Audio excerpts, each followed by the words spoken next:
Hola, ¿qué tal? ¿Cómo están hoy? Varios estudiantes del programa de psicología de la Universidad Minuto de Dios les queremos practicar sobre un capítulo del texto Teoría y Práctica de la Psicología Comunitaria de Maritza Montero, el cual se llama El poder de la comunidad, donde nos dice que el poder atraviesa todas las relaciones humanas, como las relaciones de pareja, las relaciones familiares, las laborales y hasta las deportivas, a veces positivamente y otras negativamente. Este último es el que con más frecuencia se da, pero ambos deben ser considerados cuando se tratan de procesos comunitarios, ya que un uso desmedido de este o la ausencia del mismo puede generar un malestar personal o social. En lo que a nosotros nos concierne, que es el campo de las expresiones comunitarias, es mostrar cómo un ejercicio del poder mal desarrollado o mal distribuido no permite que una persona o una comunidad despliegue el control necesario para poder lograr transformaciones. Pero cabe resaltar que no todo ejercicio de poder es dañino, ya que hay expresiones positivas en el sentido que permiten la actuación de los diferentes actores sociales.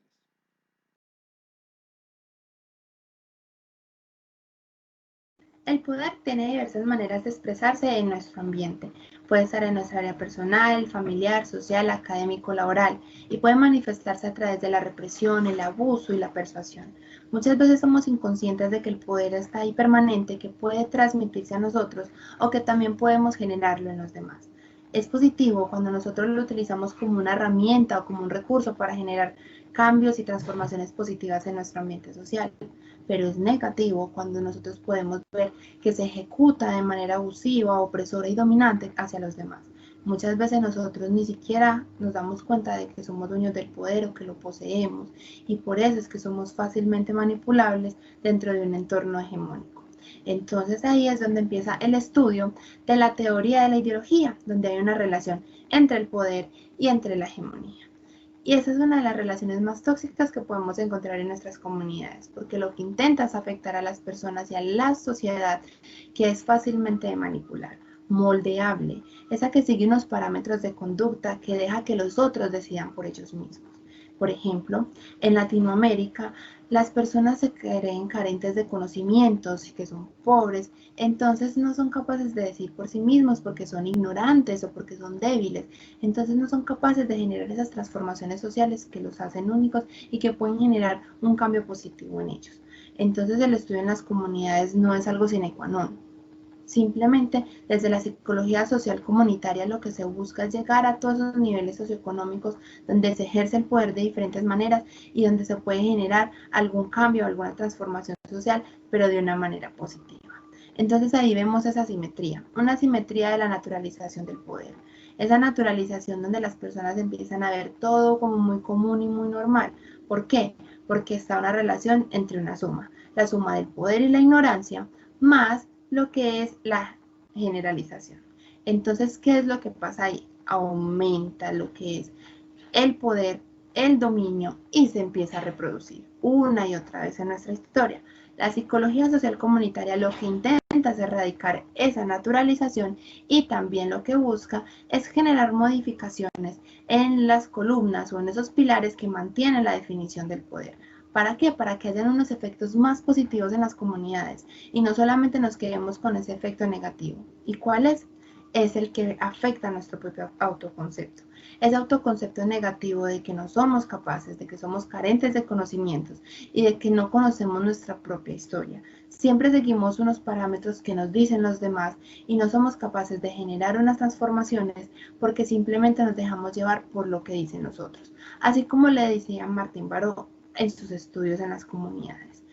Las personas y estos entornos sociales expresan a sí mismos que no son capaces de ir más allá, que otros tienen que decidir porque ellos son los que saben, que muchas veces las cosas son porque son y ni siquiera tienen una manera de cambiarlo.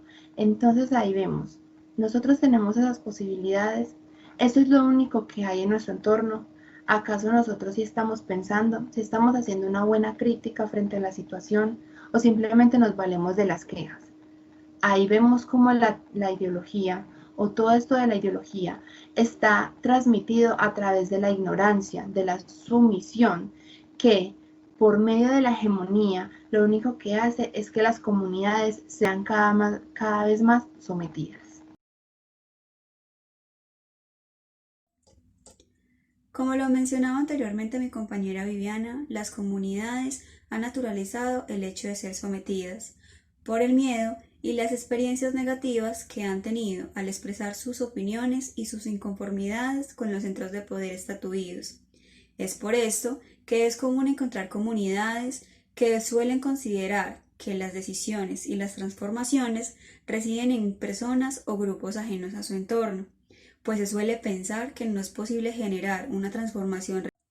En este punto es importante entonces recalcar el rol del psicólogo y la psicóloga comunitaria en comunidades que tengan o no condicionamientos sociales que impidan desarrollar y potenciar las verdaderas capacidades personales y grupales. El psicólogo comunitario deberá entonces en todo momento centrar el poder y el control en la comunidad, permitiendo así la movilización del poder exterior al interior de la misma. Esto con el fin de que las comunidades desplieguen el control necesario para lograr las transformaciones deseadas en su entorno y en las relaciones internas y externas. Es decir, el psicólogo deberá orientar y acompañar los procesos de transformación y potenciación de capacidades. Finalmente, esto generará una conciencia autónoma que permita generar alternativas de cambio propias. Si nos preguntan si sabemos qué es el poder, muy probablemente todos vamos a responder que sí, pero ¿realmente sí sabemos? Si revisamos su definición, veremos que es un concepto mucho más amplio, ya que el poder no es algo con lo que algunos nacen y otros no, y tampoco es algo que algunos obtienen y que otros nunca obtendrán. Se suele denominar al poder como un objeto obtenido o como un lugar o ubicación al que se llega. Por eso si preguntamos ¿dónde está el poder?, probablemente nos van a señalar hacia arriba o hacia adelante. Se suele creer que quien tiene el poder está arriba y quien obedece está abajo. Uno de los ejemplos más comunes para describir esta diferencia es la pirámide. Ancha en sus bases, estrecha en su cúspide. Muchos obedecen, pocos mandan. Cuando hablamos de poder también se suele mirar hacia el ámbito público, político, laboral, pero pocas veces se suele mirar hacia el ámbito interpersonal. En las relaciones familiares o personales también hay maneras de ejercer poder. Hay personas que son más intuitivas y pueden ver que algunas habilidades o cualidades les permiten ejercer poder sobre otras personas. Entre estas, la belleza, la inteligencia, la fragilidad. Estas personas suelen utilizar estas habilidades o cualidades a su favor para ejercer dominio sobre otras personas. En las teorías del poder hay muchas definiciones. Una de ellas es que el poder es la imposición concentrada en un polo de la relación, que permite a quien lo posee imponer su propia voluntad, pasando por encima de motivaciones personales y o razones sociales. Entre todas las definiciones se suele ver una constante, y es que el poder está relacionado a una distribución de los recursos.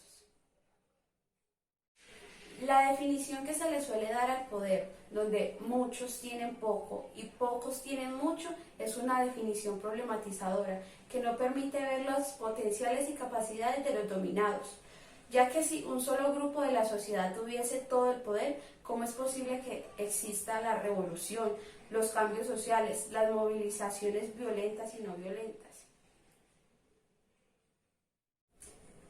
La psicología social comunitaria trabaja sobre las capacidades, fuerzas no reconocidas, potencialidades y creatividad humana, permitiendo ver que es posible repensar el poder desde otra perspectiva.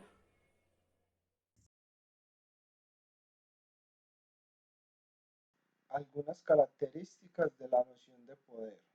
Varios autores han caracterizado los diferentes aspectos de la noción de poder. Por ejemplo, Martín Barot nos decía, el poder es inherente a toda relación social, es decir, que resulta imposible separar el poder de las relaciones humanas ya que es algo que está unido de manera invisible, pero paradójicamente podemos notar su presencia, ya que se muestra y oculta, exhibe y opaca, ofrece y retiene, produce y sustrae, enriquece y empobrece, libera y esclaviza, iguala y diferencia. Y es por todo esto que el poder hace parte de las relaciones sociales. Por otra parte, Foucault nos decía, las relaciones de poder son multiformes, es decir, que dichas relaciones no obedecen a la sola forma de la prohibición y del castigo, de dominante y dominado, sino más bien una producción diversa de relaciones de autoridad, que son en parte integrables en estrategias de conjunto. Otra característica importante a resaltar nos dice, poder y violencia no están necesariamente relacionados. Muchas veces el poder es entendido como la capacidad de dominancia del hombre sobre el hombre, pero nada más lejos de la realidad, ya que el poder es inherente a la existencia misma de las relaciones humanas, como ya lo habíamos dicho anteriormente, y no requiere de justificación, sino de legitimación. El poder genera su propia legitimación, su propio valor y sus propias coartadas, mientras que la violencia nunca puede ser legitimada, pero sí puede estar justificada con un futuro cumplimiento de un fin o un para qué.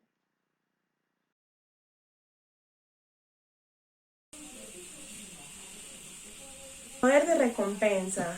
Este poder premia acciones y comportamientos con el fin de la aprobación social. El poder coercitivo. Este busca que una persona ejecute una conducta mostrando las consecuencias negativas del desobedecer. El poder legítimo está basado o respaldado por las autoridades legalmente constituidas y tiene la facultad de exigir comportamientos. El poder referente. Este se ejerce cuando se percibe una persona con una condición deseable y también es conocido como poder de atracción. El referente puede ser consciente del poder que tiene sobre los otros y usarlo a su favor. El poder de experto. Este se adquiere a través del conocimiento y el saber, lo cual produce admiración y respeto. El poder informativo. Este poder busca favorecer o desfavorecer conductas a partir del control de información. El poder persuasivo. Este se basa en argumentos que llevan a cumplir los deseos de quien los dirige y motiva. Bueno, ahora vamos a hablar de las bases psicosociales y las bases psicocomunitarias del poder. Estas son las que plantea Fichte a partir de 1992, donde nos muestra un estudio que define los diferentes modelos explicativos del poder, que básicamente se fundamentan en las explicaciones revisadas y en las psicosociales. Es allí donde Fichte, a partir de esto, propone la posibilidad de la sensación. ¿Qué nos quiere decir esto? Que nos lleva a que podamos premiar o castigar a alguien según su comportamiento en la sociedad. Los premios pueden ser con remuneración. ¿Qué quiere decir esto? A que pueden ser con bienes o con dinero específicamente. O también puede ser una recompensa simbólica. ¿Qué puede ser una recompensa simbólica? Puede ser una recompensa que venga a partir de premios, prestigio o regalos que nos hagan sentir bien con nosotros mismos, entre otros tipos de recompensas simbólicas. Es cuando Fichte, a partir de 1992 hasta 1999, nos habla de ciertos términos que nos define como uno de ellos sería la información. ¿Qué es la información? Es lo que nos permite orientar a las personas en cierto lapso de tiempo. Otro de ellos sería la identificación, que es la influencia que nosotros tendríamos hacia otra persona, pero debido a la atracción o a la química que dicen que se puede ejercer entre ellos. También tenemos la legitimidad. La legitimidad es quien tiene la capacidad de dirigir a los demás en ciertas circunstancias. Esto se ve mucho en los líderes psicosociales que se presentan en las comunidades. También básicamente podríamos hablar de la estructura psicoafectiva, que es el poder, el carisma y lo sagrado que se desprende del amor. Después de ver estas bases, también podemos hablar que estas son relacionadas con el poder, pero es porque estas tienen un impacto psicosocial. Y ya lo otro que podríamos hablar es de lo socioafectivo, que son las formas de identificar el comportamiento de alguien. Es allí donde se nota la imitación. Cuando tenemos un cierto periodo de tiempo imitando alguna conducta buena, es allí donde se pueden formar grandes líderes, y es aquí donde básicamente se puede ver en la comunidad que se ve reflejado el orden en ellos. El poder como una relación social, una perspectiva comunitaria. En primera instancia les voy a hablar del poder. El poder impone un comportamiento dirigido en otras personas y es una relación conflictiva, puesto que el otro es un obstáculo permanente en esa relación, que necesariamente debe ser tenido en cuenta y representa alguna forma de oposición o de intereses diversos. Entonces, se establecen tres partes en la construcción de una relación de poder. En primera instancia tenemos, por ejemplo, establecer los prerequisitos y configuración a una relación de poder. Traigo este ejemplo, digamos que por primera vez estamos en una comunidad, aparentemente hay necesidades, hay propósitos y quizás hay recursos, pero entonces esto no es directamente observable para esa primera visita. Como segunda instancia, esta sí genera conflictos, porque es todo lo contrario a lo no observable y podemos identificar también una relación de poder. Y como tercero, en este punto es el cambio que se construye en una comunidad en conjunto de los individuos. Para mí es muy interesante, ya que el cambio social puede acelerar el surgimiento y la identificación de necesidades y el movimiento de la conciencia, transformando todos esos miedos y entre muchas cosas que surgen en esas comunidades. Entonces, el poder como relación social es tomar en cuenta el contexto y las comunidades y no los sujetos individuales, como también tener en cuenta el control y el poder que pueda ejercer en la comunidad. Cuando hablamos del poder está desequilibrada. Sin embargo, cada miembro hace partícipe al otro y también se involucran en ese orden de ideas. Cada miembro desarrolla estrategias para lograr sus fines. La comunidad, en su más amplio sentido, mantiene nuestro sistema. Sin embargo, una comunidad no dejan de ser personas individuales que se unen por un objetivo particular. Es importante para concluir entender el poder entonces como un ejercicio del uso de la fuerza legítima mediante leyes, normas o directrices coactivas que restringen, limitan y encasillan el actuar de los ciudadanos. El poder es múltiple y se ejerce en todas las direcciones. Es además móvil, inestable, constante y garantiza cierto grado de estabilidad social. El poder en sí mismo posibilita determinadas prácticas y termina produciendo verdad. Produce también sujetos, prácticas, habilita determinadas formas relacionales y por esta razón produce verdades que le avalan o le sostienen. En este sentido, se considera que donde existe una desigualdad o desequilibrio, existirá siempre el poder. Y como en toda relación humana, existe de una u otra forma algún tipo de desigualdad, es importante afirmar que toda relación es una relación de poder. Este además se considera en sí mismo omnipresente a los campos de la sociedad y al ser intencionado busca siempre fines específicos. Según lo anterior, es válido tener presente que todas las relaciones humanas de algún modo están atravesadas por el poder y su efecto positivo o negativo depende del fin para el cual sea utilizado por la comunidad. En el campo psicosocial directamente, tanto el uso como el abuso de este son causal de procesos psicológicos. Sin embargo, no todo el uso de poder es perjudicial, pues en algunos casos este es indispensable para mantener el control social. Así, finalmente, es posible evidenciar que el poder no se posee, no se hereda ni se transmite. Solo se ejerce por ser una relación